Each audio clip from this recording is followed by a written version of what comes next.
দেশ ও রাজস্ব ব্যবস্থাকে অস্থিতিশীল করার অপচেষ্টায় লিপ্ত এনবিআর এর বর্তমান চেয়ারম্যানকে অপসারণ করতে হবে। উল্লেখ্য, পূর্ব থেকেই ঐক্য পরিষদ জাতীয় রাজস্ব ভবনে চেয়ারম্যানকে অবাঞ্ছিত ঘোষণা করেছে এবং তার বিরুদ্ধে অসহযোগ যথারীতি চলমান রয়েছে। ইতিমধ্যে জারিকৃত প্রতিহিংসা এবং নিপীড়নমূলক সকল বদলি আদেশ 23 জুন 2025 তারিখের মধ্যে বাতিল করতে হবে। 3 নম্বর দাবি, প্রতিহিংসা ও নিপীড়নমূলক কোনো বদলি আদেশ জারি করা যাবে না।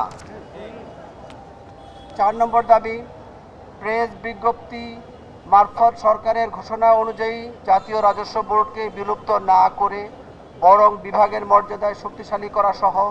রাজস্ব অধ্যাদেশে প্রয়োজনীয় সকল সংশোধনীর লক্ষ্যে এনবিআর কর্তৃক গঠিত রাজস্ব অধ্যাদেশ সংস্কার বিষয়ক কমিটি বাতিল করে আজ 23 জুন 2025 খ্রিস্টাব্দ তারিখের মধ্যে এনবিআর সংস্কার ঐক্য পরিষদের যথাযথ প্রতিনিধি অন্তর্ভুক্ত করে এবং বিতর্কিত ও প্রশ্নবিদ্ধ এনবিআর সদস্যগণকে বাদ দিয়ে নতুন কমিটির আদেশ জারি করতে হবে। এমতাবস্থায় আমাদের পরবর্তী কর্মসূচিগুলো বলছি। 1. ইতোমধ্যে জারিকৃত প্রতিহিংসা ও নিপীড়নমূলক সকল বদলি আদেশ আজ 23 জুন 2025 খ্রিস্টাব্দ তারিখের মধ্যে বাতিল করা না হলে আগামী 24 জুন 2025 খ্রিস্টাব্দ তারিখে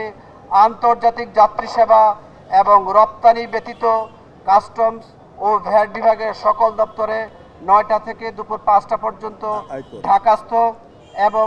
কাস্টমস ও ভ্যাট বিভাগের সকল কর্মকর্তা কর্মচারীদের রাজস্ব ভবনে অবস্থান এবং কলম বিরতি এবং ঢাকার বাইরে স্ব কর্মসূচি কলম বিরতি এবং চেয়ারম্যান ও তার দোসরদের প্রতি ঘৃণা প্রকাশ করবে। একই সাথে এই কার্যক্রমে একইভাবে অংশগ্রহণ করবে কর অঞ্চল এবং কর বিভাগের সকল কর্মকর্তা কর্মচারীবৃন্দ। ইতোমধ্যে জারিকৃত প্রতিহিংসা এবং নিপীড়নমূলক সকল বদলি আদেশ বাতিল করা না হলে এবং 23 জুন 2025 খ্রিস্টাব্দ ও তৎপরবর্তীতে প্রতিহিংসা ও নিপীড়নমূলক কোনো বদলি আদেশ জারি করা হলে আগামী 25 এবং 26 জুন দুপুর 12টা থেকে বিকেল 5টা পর্যন্ত আন্তর্জাতিক যাত্রী সেবা ও রপ্তানি ব্যতীত কর, কাস্টমস ও ভ্যাট বিভাগের সকল দপ্তরে কলম বিরতি এবং অবস্থান কর্মসূচি অব্যাহত থাকবে। আগামী 27 জুন 2025 খ্রিস্টাব্দ তারিখের মধ্যে প্রতিহিংসা ও নিপীড়নমূলক সকল বদলি আদেশ বাতিল করা না হলে এবং পতিত ফ্যাসিস্ট আওয়ামী লীগ সরকারের এজেন্ডা বাস্তবায়নকারী 44 আমলার তালিকায় 3 নম্বরে থাকা এবং দেশ ও রাজস্ব ব্যবস্থাকে অস্থিতিশীল করার অপচেষ্টায় লিপ্ত এনবিআর এর বর্তমান চেয়ারম্যানকে অপসারণ করা না হলে আগামী 28 জুন 2025 খ্রিস্টাব্দ তারিখ থেকে আন্তর্জাতিক যাত্রী সেবা ব্যতীত রপ্তানি সহ সকল কার্যক্রম কাস্টমস এবং ভ্যাট বিভাগের সকল কার্যক্রম লাগাতার কমপ্লিট শাটডাউন থাকবে এবং আয়কর দপ্তরও একই সাথে একই কার্যক্রম পালন করবে। সবশেষে আমরা জানাতে চাই যে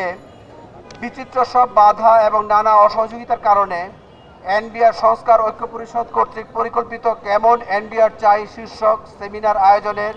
কোনো সম্ভাবনা দেখতে না পাওয়ায় আগামী 7 জুলাই 2025 খ্রিস্টাব্দ তারিখে একটি প্রেস ব্রিফিংয়ের মাধ্যমে একটি জনবান্ধব ও সেবাধর্মী এনবিআর এর রূপরেখা, আইন সংক্রান্ত, প্রাতিষ্ঠানিক কাঠামো সংক্রান্ত, আন্তর্জাতিক উত্তম চর্চা, অটোমেশন, সার্ভিস ডেলিভারি, ইন্টিগ্রিটি এবং জবাবদিহিতা, চ্যালেঞ্জ ও সীমাবদ্ধতা ইত্যাদি বিষয়ে একীভূত করে আমরা একটি সুপারিশ দেশবাসীর কাছে এবং আপনারা যারা সাংবাদিক আছেন তাদের মাধ্যমে তুলে ধরব।